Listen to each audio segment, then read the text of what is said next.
Thursday, April 25th. Welcome back to the Damon Brew Show, brought to you by Ike Sandwiches. And oh my, D-Day is here. The moment we've all been waiting for. Round one arrives at 5 o'clock West Coast time this evening, and it can't start fast enough. I am so sick and tired of talking about what might happen, what could happen, what should happen, what will happen will reveal itself in just a few hours. And thank goodness, I'm ready. I'm ready for it. I know you are ready for the moment of truth. What a massive offseason this is for the San Francisco 49ers. What they need to do is nail this. There's many different ways to nail this. There's many different ways to skin a cat. There are many different ways for the 49ers to get what they need out of this draft. And it is absolutely 100% a moment in time. I'm looking forward to it. We're going to be going live around the pick. Probably going to go up with a live like YouTube shorts, just kind of, exploring the algorithm, if you will. And then we'll be doing some videos around the pick. And then tomorrow, yours truly and Larry Krueger will be coming to you live from the Dubliner in West Portal, and we'll tell you all about that. But if you got plans to hang out on a Friday night, come hang out with us. We're going to get a great crew together at the Dubliner. Larry and I are going to be doing our show and videos live from the Dubliner and reacting to rounds 2 and 3 on Friday. But it all starts with round 1. And look, everybody's looking for that mock, right? The mock that really separates itself from the rest of the group by, offering something. I mean, all these things are basically, they're all thought exercises. Every single mock draft is a thought exercise. Here's what I think is going to happen. Here are all the parameters and all the moving parts around what I think could happen. And if this moves and this changes, it obviously changes everything that will happen. What's interesting is that as everybody's looking for a mock draft that stands out or to have something or some element of their mock draft that allows it to separate itself from the competition, not one of these things, and if you find one, send it to me, hit me up on Twitter, okay, and shoot me the link. Not one mock draft has the 49ers shocking the world by trading Brandon Aiyuk and moving into the middle or the top third of this draft. Not one of them, at least not one that I have found. No one's got the 49ers flipping Aiyuk for picks. Haven't seen it. And given that that is one of the single biggest storylines leading up to this draft, certainly out of San Francisco, it's kind of amazing that that really hasn't made it into anyone's official, I'm putting my name behind this publicly thought process of a mock draft. Haven't seen it once. The last time the 49ers took a huge round 1 swing was obviously for Trey Lance. That didn't work out. News update. Let me get you current. That didn't work out. I don't think it leaves them gun shy. I don't think it leaves them, soft shoeing around the chances of maybe doing something big this evening in round 1. It really isn't who they are. It's not in their DNA. But let's see. I don't think they're gun shy. Maybe it happens. Maybe the 49ers, and I'll tell you, they officially could become the team to wow everybody in this first round. It's not often you see a team that was just in the Super Bowl, trying to fight its way to a premium pick. Let's see if that happens here with the 49ers tonight. It doesn't feel like it's going to, but then again, we want Brandon Aiyuk, situation, I think got even a little murkier to believe they can make that happen with the Amon-Ra St. Brown contract extension with the Detroit Lions just on Wednesday. So it's what we're all waiting for. I am going to take a little mercy on you right here. I'm offering you no suggestions.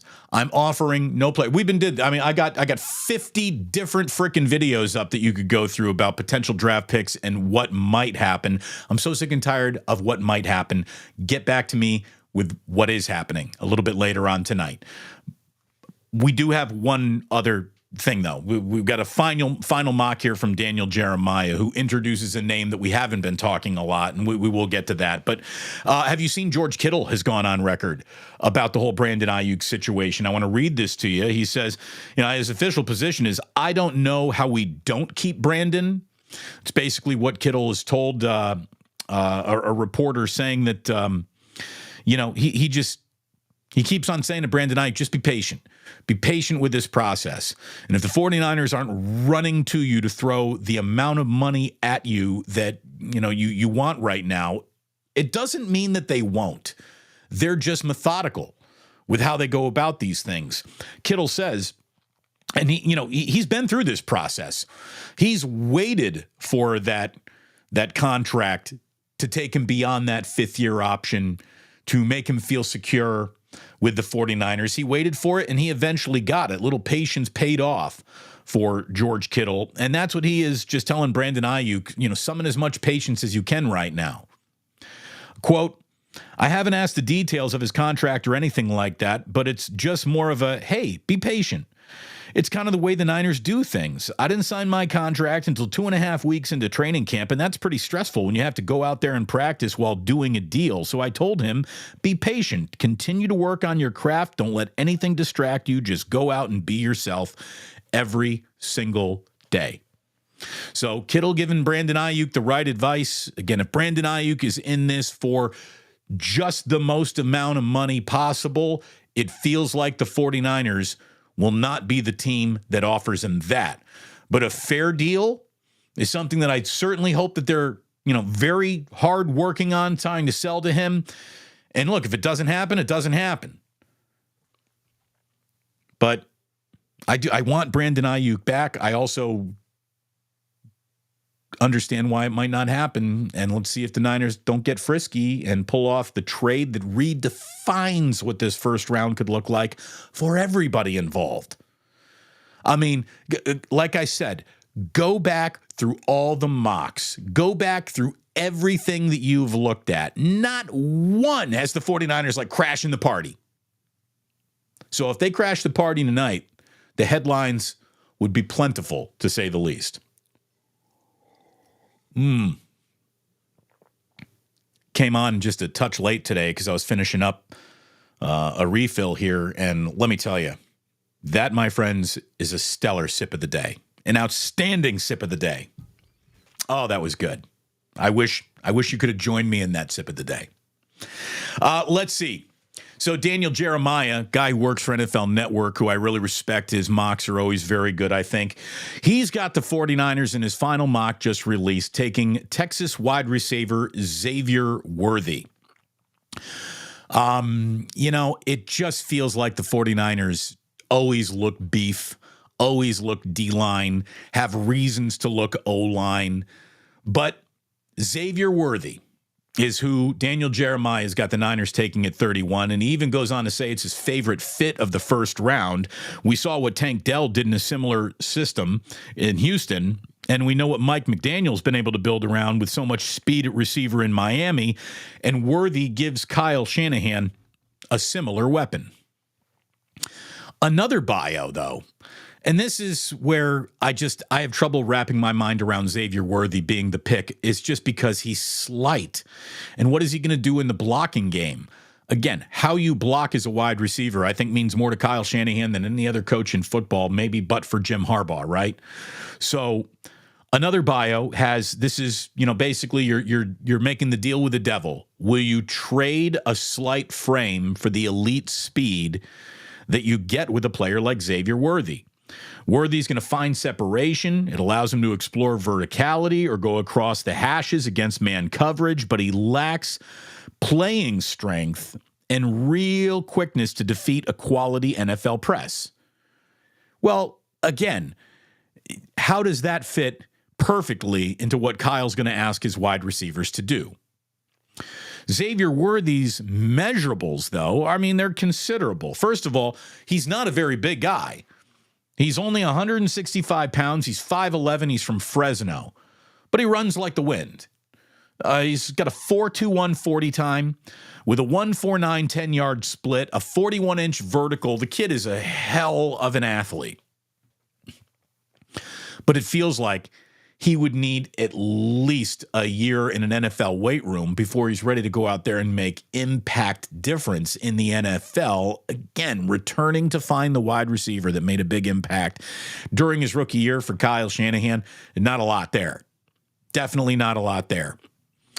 But Xavier Worthy, Daniel Jeremiah, we will see what happens. Again, I want to thank my sponsors, starting with my man Aiyuk. Aiyuk has the most delicious sandwich in the Bay Area waiting for you. If you're not in the Bay Area, but you're on the West Coast, chances are he's got a delicious sandwich waiting for you too. He is expanding, baby. 100 restaurants out there now for Aiyuk. So around you, hopefully coming towards the city to you, Aiyuk sandwiches. I mean, how long away are we from Aiyuk's being in the majority of all the states in the continental United States? How far away are we from that? How can you and I and this channel make that happen even faster? It's simple. You want to support me? Support my sponsors. Go out and get yourself a sandwich at Aiyuk's for lunch today, tomorrow, this weekend. Think about ordering Aiyuk's for your office. You'll be a catering hero if you were to do something like that. Download the Aiyuk's Reward app and start earning your way towards free sandwiches. You'll be very, very happy that you did. And as I've already told you, consider this your formal invitation to join yours truly and Larry Krueger on Friday, starting around 4 o'clock at the Dubliner West Portal. We will hopefully see you there for rounds 2 and 3 of the NFL draft. It's going to be an awful lot of fun, I think. It's not an official Plus Mania. I've already seen a little FOMO for some people saying, Damon, I'm not going to be able to make it. Look, we're going to be getting together at the Dubliner like it ain't no big deal often. Okay, this is what we're going to do with my friends at the Dubliner.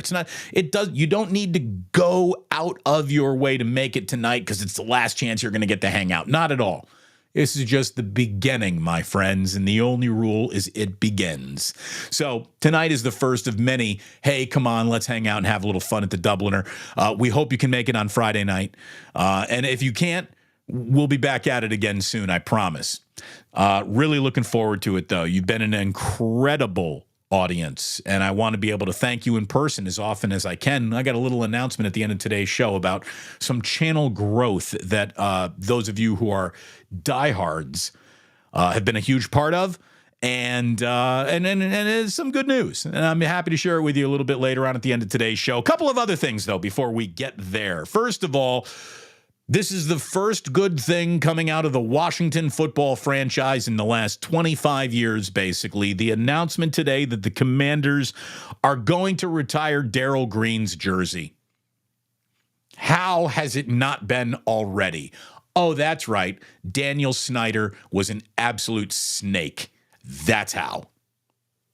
But now Josh Harris owns this team. Josh Harris is a billionaire who grew up rooting for the Washington Redskins, now obviously the Commanders. And one of the great players as he was a kid was Darrell Green. As a matter of fact, when he bought the team, Harris made Green the first player who he called immediately. And he wanted to make this his first official move as an owner, retiring Darrell Green's jersey. Again, I don't know how his jersey hasn't been retired by the Commanders already. He's going to become the 5th player in franchise history to have his number retired. Again, this is an old school franchise that doesn't retire jerseys, numbers all willy-nilly. Only Sammy Baugh, Bobby Mitchell, Sonny Jurgensen, and Sean Taylor have had their numbers retired by the Commanders, and now Green, who wore number 28 for 20 seasons, all in Washington, will have that done. Darrell Green was tricked into sort of reading his own announcement. He got very emotional. There's a great video out there on YouTube. Go ahead and find it. Again, this is the first good thing the Commanders have done in 20 years. It's the first feel-good, legitimate, not for style points, but it's the right thing to do to honor a player of the past. And let me tell you, when you want to go and win over your fan base again after your last owner basically drubbed your fan base right out of the damn arena, it's to start honoring the past and start honoring great players. And that is a no-brainer move if there ever was one. So congratulations. The Washington Commanders are officially being piloted by a clear thinker who's not some galactic boob telling everyone not to look him directly in the eye and call him Mr. Snyder. Congratulations, Commanders fans. You might be able to resurface for the first time in 20, 30 years and actually be proud of something associated with your franchise. Also, I want to bring you back to a little, just working knowledge that your host has of situations that a lot of people say, well, Damon, you don't know what you're talking about because that's not the way the world works. And big money will take a team and pull them into a situation that they might not be pulled into. Remember when I told you when there was talk about the Chicago Bears leaving Soldier Field to move to Oak Park or wherever they were going to go to build a new stadium somewhere? Remember how I told you that if that were to ever happen, as somebody who grew up a big Bears fan, that I would take my 1985 championship placard to a bandsaw and I would saw this shit in half and never root for the Chicago Bears a single minute of my life ever again if they were to ever move from downtown Chicago. And a lot of people said, well, wait a minute, Damon, a lot of teams move from the towns that they're in and it's going to happen to you. And everything that you said was wrong with the 49ers moving to Santa Clara is going to come true to your franchise. And I told you, don't bet on that because believe me, people in the Midwest are different than people on the West Coast. Moving out of Chicago proper would do so much galactic damage to the Chicago Bears, the brand. There is a concept of loyalty that runs through the Midwest that means you got people who have never traveled within outside of a 300-mile radius of the home or hospital that they were born in. There is it's absurd the amount of loyalty, absurd the amount of local pride that runs through Midwesterners. So moving the Chicago Bears somewhere other than Chicago sounded like a great way to nuke that franchise, like maybe forever. Oh, Damon, you're wrong. You're wrong. They're going to go chase the money somewhere else. Well, today there is a story that the Chicago Bears have done all the math on this, and no, they're not leaving downtown. As a matter of fact, they proposed a new $5 billion domed stadium on the waterfront that if you see it and you're a Niner fan and you know that the dump Levi Stadium is, it's just going to make you cry. It's like the Niners are going to get quintuple lapped once again on the modern stadium issue. What the Bears are planning in Chicago right now so dwarfs. Levi Stadium looks like a fucking high school football stadium compared to what the Bears are now proposing. And again, if you're a great NFL team, you don't leave the city that you got on the side of your helmet. And that's always going to piss me off about the Niners. And it should always piss you off about the Niners. And they knew in Chicago, this is a no-go. This is going to piss everyone off so much we shouldn't do it, and they're not doing it. Don't tell me that I don't know my franchise that I grew up rooting for or know Midwesterners. I know what moves the needle. And anything that is moving out of downtown Chicago would have been viewed as such an act of disloyalty, it would have shattered the franchise. So it's a day of good news for the frickin' Chicago Bears because they got a brand new stadium that looks like it's going to be on the horizon in downtown. And for the first time in my life, they got the number one pick in the NFL draft and are about to take a quarterback that unfortunately, I don't even know if Caleb Williams should be the guy. There's a lot about Caleb Williams, the player I like. I don't like the way he is wired as a kid, but that's just how kids are wired these days. I don't know. I'm going to tell you right now. You better be accountable if you're going to be in Chicago. And if this guy's going to pull the I don't talk after losses bullshit, he will be run out of town by the press, much less a defensive end. I mean, that will not fly in Chicago. And I'm just going to tell you right now, don't you show up to a single press conference with your nails painted, honey. That ain't going to work in the Midwest either. Just trust me on that. I'm telling you, it's got disaster written all over it. It really does. The Chicago Bears are going to ruin Caleb Williams. But good luck. Good luck. Again, I know my franchise. I know the team that I grew up rooting for very much. They're going to destroy Caleb Williams. I just feel it. Oh, God. Oh, man, I'm telling you, I don't know. It's this insulated cup, but we're still working on sip of the day status over here. This is delish. Let's see. So draft is tonight. Probably going to be going live on YouTube somewhere around pick 24, 25, unless, of course, the 49ers do something, in which case we will break in. So set that notify button. Hopefully you've hit like and subscribe already on the channel, but set that notify button, and that way you will know when we are going live with something actually happening. It's a good time to have that notify button clicked and ready to go, and that way you won't miss a thing. I think Larry and I might be doing a wrap it up show tonight, later this evening. We're definitely going to be doing a huge wake up Friday morning, and then no normal 11 o'clock show, because we're going to be doing shows at 4 o'clock starting at the Dubliner. So we're going to have wake up and then the Dubliner shows for you tomorrow. And we're going to be all over this draft. You know, if there's a trade, we'll be on it. There's a pick, we'll be reporting it. If there is a player you're not too familiar with, hopefully we'll allow you to get more familiar with that player. We're going to be doing bios on every single draft pick that the 49ers go through this upcoming draft. No matter what day of the draft it is or when it happens, we will be on it. So hit that notify, like, and subscribe, my friends. Thank you so very much for supporting what I'm doing over here. It is wonderful to have you along. So, look, you know, the other things that you got going on right now are NFL draft, and you're going to have on the clicker some NBA playoff action, I would imagine, tonight. I always love the NBA playoffs, and, you know, the Warriors being out of these playoffs mean that the ratings are going to be down. Like, that's how important the Warriors are to the business pie of what the NBA serves to you. And the Warriors being out means ratings will be down. And I'll tell you, if the Lakers are on their way out of this, that means the ratings are going to go even more down, down, down. Lakers have a must win in front of them tonight. They're back at home. They're looking to avoid an 0-3 hole against the Nuggets. You go down 0-3 against the defending champs. I think we all know how that's going to end. So it's a must-win for LA tonight. The Magic and the 76ers basically in the exact same situations.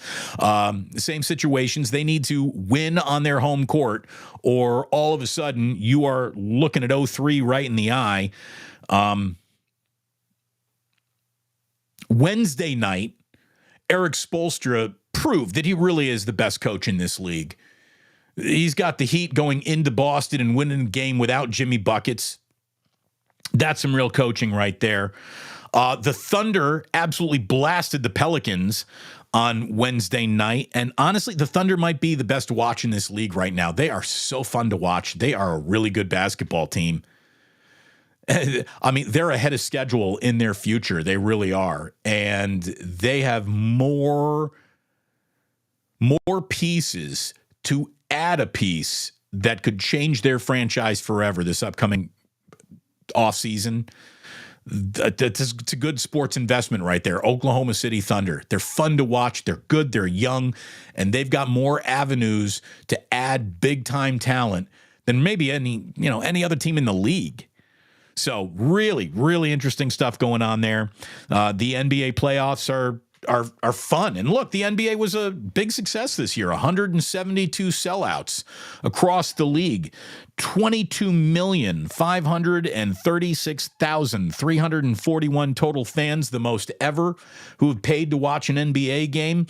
The 18.3 thousand average attendance is the greatest in NBA history. But again, the minute the Lakers get bounced and the Warriors aren't there anymore, don't let Kevin Durant and the Suns get bounced out of this thing too. I'm not sure Thunder or T-Wolves or even the Boston Celtics are going to bring the casual fans into the tent the way that LeBron, the way that Durant, and the way that the Golden State Warriors always have. So even though it's been a fascinating year in the NBA and it's a wide open playoffs, watch more people walk away from the party the closer we get to midnight of trying to crown a champion. It's going to feel a little bit like baseball almost, I would imagine. And look, finally, let's get to a little baseball here. You ready for a little bit of baseball? Let's do it. The Giants took 2 or 3 from the Mets to start the week. The Pirates are going to be here on Friday night. It is a day off for the Gigantes. They can all watch the NFL draft together. Kyle Harrison is going to start the series against the Pirates. The A's are wrapping up with the Yankees today before heading to Baltimore, so good luck with all that. A's trying to split the series in the Bronx with a win this afternoon.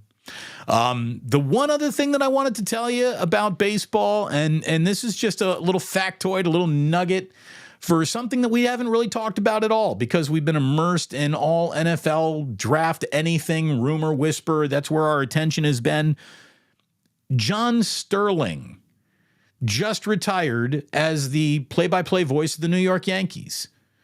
I'll tell you that John Sterling has long past state of the art, and I think he knew that, and that's a reason why he decided it was time to step out of the spotlight. I had John Sterling on several radio shows throughout the years. I have met John Sterling over in Oakland. I have sat at a table and had a little lunch with John Sterling, and I'm going to tell you, never a nicer or finer gentleman will you meet around a Major League Baseball team. John Sterling was a sweetheart of a man, and he was a really good broadcaster. You know, it's funny. What he became most famous for, to me, was the worst element of his oh, Yankees win. Oh, Yankees win. Got a little performative there. It is high. It is deep. It's an A-bomb for A-Rod. You know, all that stuff. Like he tried to get a little too cutesy. He fell down in that little too cutesy rabbit hole, but guy was a hell of a broadcaster, and what I found really interesting was this little note.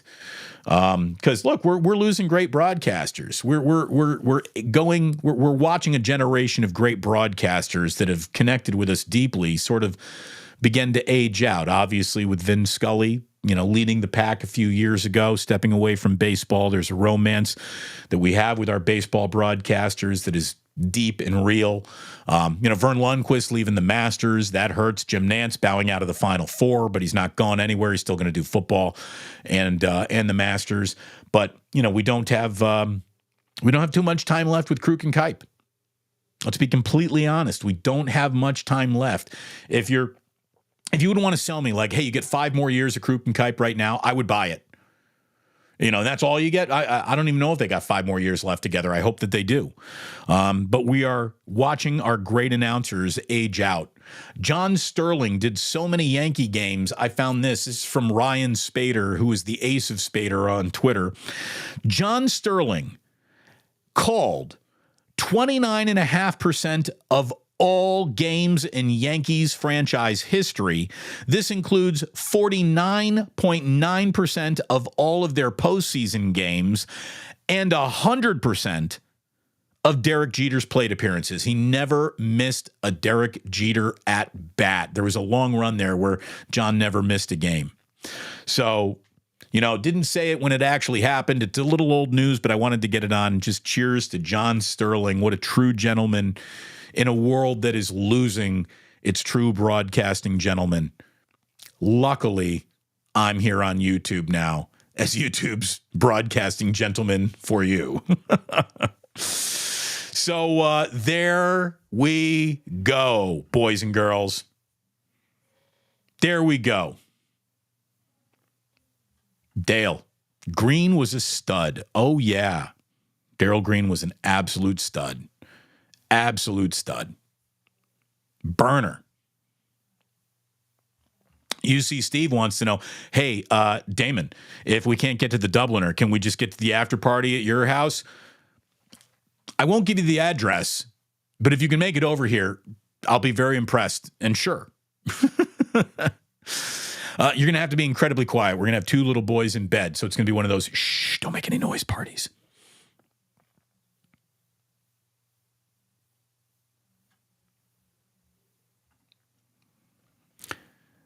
Nick Nice 21, change the name back to Redskins.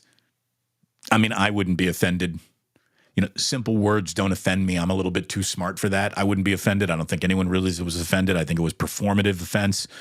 It was a better name than Commanders. If it's too much to ever go back to it, and it probably is. Again, Washington football team was better than Commanders. It really was.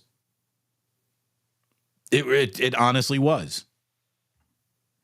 Again, I'm a hard person to offend because I wasn't raised to be a total pussy. How about that?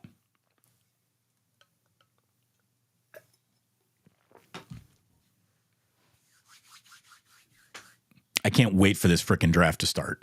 I cannot wait to get it going because it just, again, I have asked a million questions and all we're looking for are 10 answers. Who are these picks turn into names and players over the next 3 days? And thank God, because we need something else to talk about other than what do you think will happen? I'm tired of thinking. I don't want to think anymore. I want to know. So looking forward to it. Looking forward to this happening. Let's see.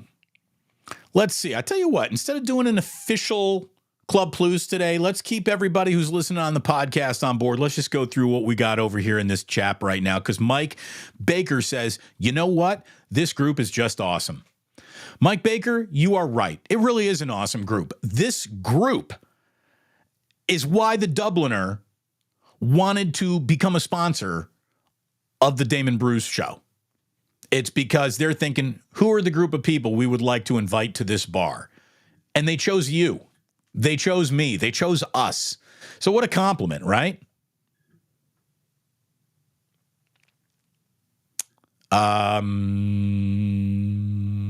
We got Pedro Hernandez. They think they will hit Aiyuk with the guaranteed earnings over year average. I mean, that to me is the thing that I would care about the most.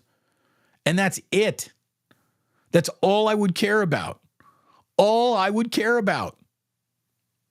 Forget about all this annual average, whatever. Guaranteed dollars. Hit Aiyuk over the head with that. You can space it all out over the years. I hope they can fit it in. I really can.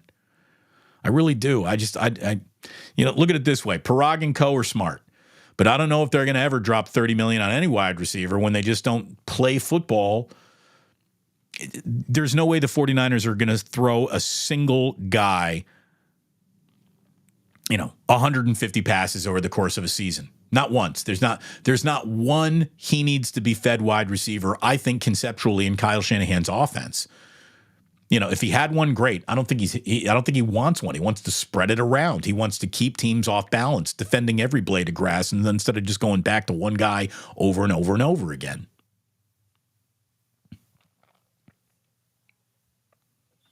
Look, people are even asking, did they show up today? Is Joji in the house? Konnichiwa, if you are, Joji. True Blue forever. I miss the stick. How about this? There isn't a single trip I make up 101 where I don't longingly look at the spot where the stick used to be. Not once. I always look over there and I miss it. It was a dump, but it was in San Francisco. Yeah, Red Jet. It's always going to piss me off. Damn it, Ed Lee. Again, look, today's a day for good Niner juju, not bad Niner juju. I didn't mean to put out anything bad in the universe. But again, when you see what the Niners did and built and where they built it, and then you see what has been proposed in Chicago, it just makes you go, fuck. Well, why didn't that happen here?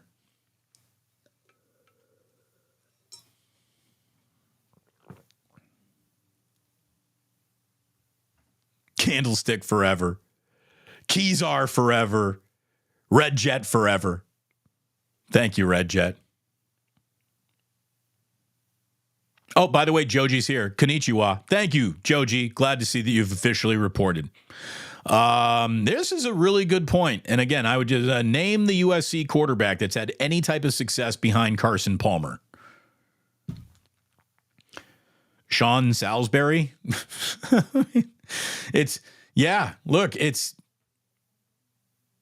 How about this?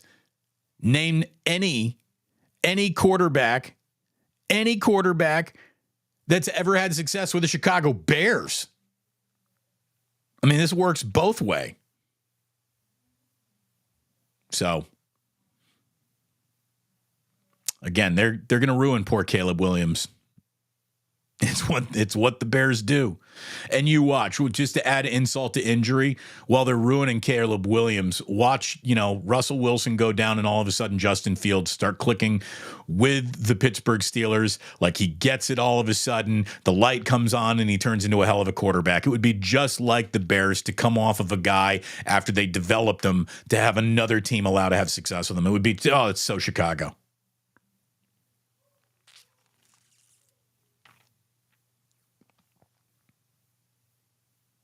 What else we got going on here in the chat? I'm a little bit behind. I'm like 20 minutes behind.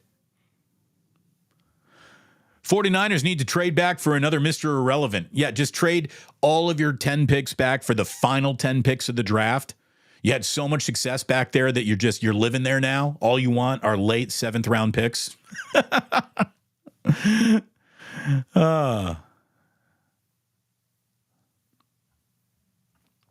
Bay Area guy. John David Booty, Matt Leinart, Todd Marinovich. Yep. I mean, Mark Sanchez was good for a minute there, but the minute expired quickly. All right. Oh, Michelle Haberman pulling out brooms for the Lakers. Brooms for the Lakers. Let's see, Michelle. I know that look at it this way. The NBA is going to send the Los Angeles Lakers to the free throw line about 48 times tonight. Free throw a minute for the Lakers tonight. You can almost put it in the bank. So the Denver Nuggets are playing the league and the Lakers tonight. Not that I'm a big conspiracy theorist guy, but Lakers are shooting 43 throws tonight, no doubt.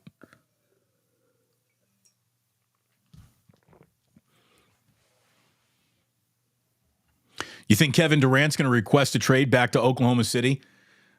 No. What Kevin Durant was the only one powerful enough to sort of ruin his own career, and he seems to have done it.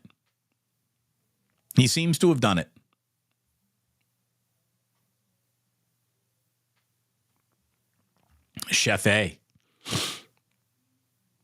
Stay tuned for an exciting announcement from Damon, apparently. All right, well, do you want me to get to it? Here we'll go. We'll go ahead and we will wrap up with this. Let me just quickly look. Do I have any super chats that have come in here today? Vince Vargas saying, hey, Damon, I haven't watched a single baseball game this season. Really? Why? Don't you like baseball? I'm sorry. I like baseball. I watch these things.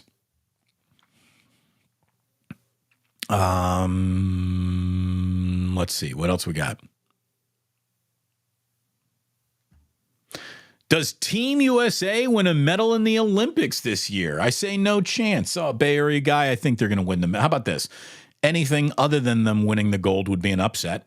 I mean, that's still who they are. And I'm going to tell you, on this team, one of the greatest winners of all time is going, and he's never gone before. The Golden State Warriors are very lucky that Steph never was able to go to the Olympics because he kept a little gas in his tank. He's going to the Olympics this year.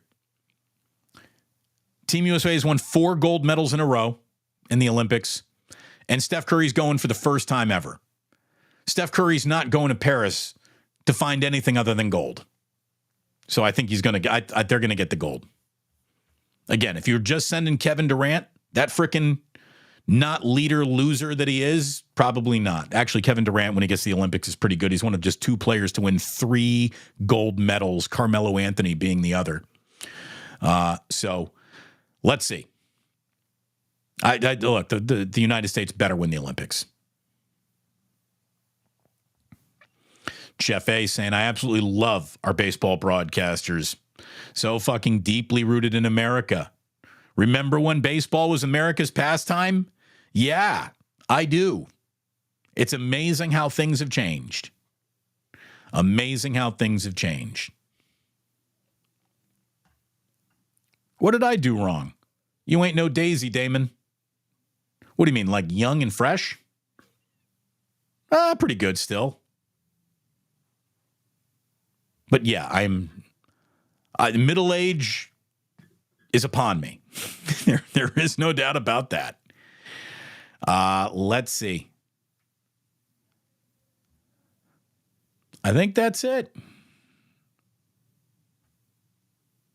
I think we are, how about this? Just a little love right here, saying Damon. Q Jacinto, love the show, brother. Let's go, Ploosers. Love for the Ploos. Love it. Love it. Joji's already here. Joji, do me a favor. Get a sandwich ready to go upstairs. We'll have a little lunch together. Thank you so much. Let's see. What else we got here? Oh, we do have a super chat. Rob C-Note saying deferring the C-Note right now. Red or black tomorrow? Oh, somebody in Las Vegas? Always bet on black.